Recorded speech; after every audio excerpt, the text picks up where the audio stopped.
All right, hey guys, OFD checking in here, and today we're going to be taking a look at one of the, actually the longest military running contract watches, or watches that was contracted out to a number of different companies. This is the GG-W-113. I think this particular version is a Benrus. They were made by Hamilton, also Marathon Watches, and there's rumors of Waltham having made some of these, but it seems strange since Waltham went out of business in 1957. The first of these was created in, I think, August of 1967. So during the Vietnam War, these watches were issued to Air Force and naval pilots. This particular model is a August of 1976.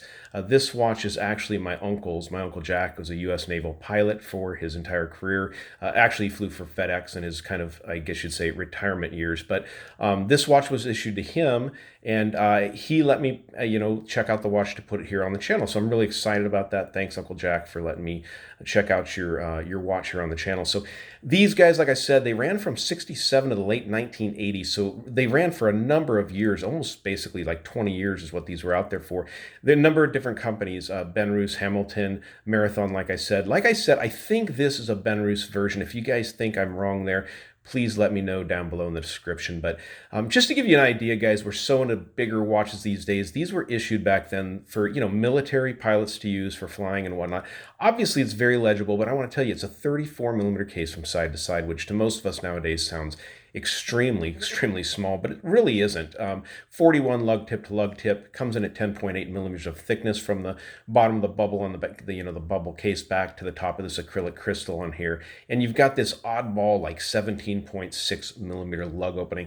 This appears to be, from what I can see, on the original issue strap from 1976. You can see the buckle and the hardware is actually kind of damaged and all worn off. This is a really old strap, I can tell you that, and it looks like it fit the watch pretty good. It may actually be a replacement 16 millimeter, but it's definitely vintage and old. One of the things I wanted to note to you guys and show you guys on this, and it's a military watch, it would be expected, but I didn't know it, but these are actually solid bars. There's no actual spring bar in here. These are actually pushed through the case and peened over, so you're not going to remove these spring bars from the watch or anything like that. That's just the way it is. And while I got it over here, let's go ahead and take a quick look at the case back and see if we can read that. So got it upside down there. So of course there's some detritus here on the back of the watch, some rust and whatnot, but there you go, the GG, or the wristwatch GG-W-113. There's your federal stock and part number.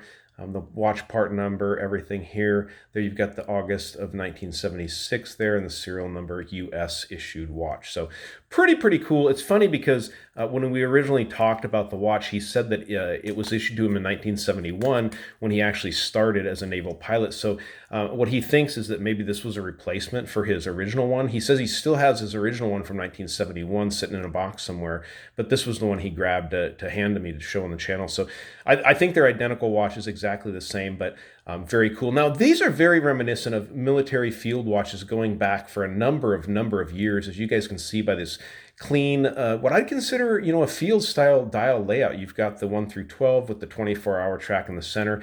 These really nicely done baton style hands with the syringe tips. Everything's reaching all the way out to the indices there. You can see the sweep of that second hand there. These are running an ETA hand winding movement. One of the things I want to show you, and you would expect on a military watch, is these are actually a hacking movement. So you pull it out, and this hand winding movement is going to stop here. It's going to stop for you. Obviously, being for military and use, whatnot, you're going to want to synchronize your watches maybe for a mission or maybe just for a new time zone you're traveling to. So very important there. It's a hand winding movement. The military specification was a minimum of 38 hours on the power reserve. Now, this is an older watch, and I can tell you it's getting around 30 hours right now when I've wound it up, fully wound it up and let it run out. And it's keeping pretty doggone good time for a watch from 1976. It's really impressive. The watch is 44 years old.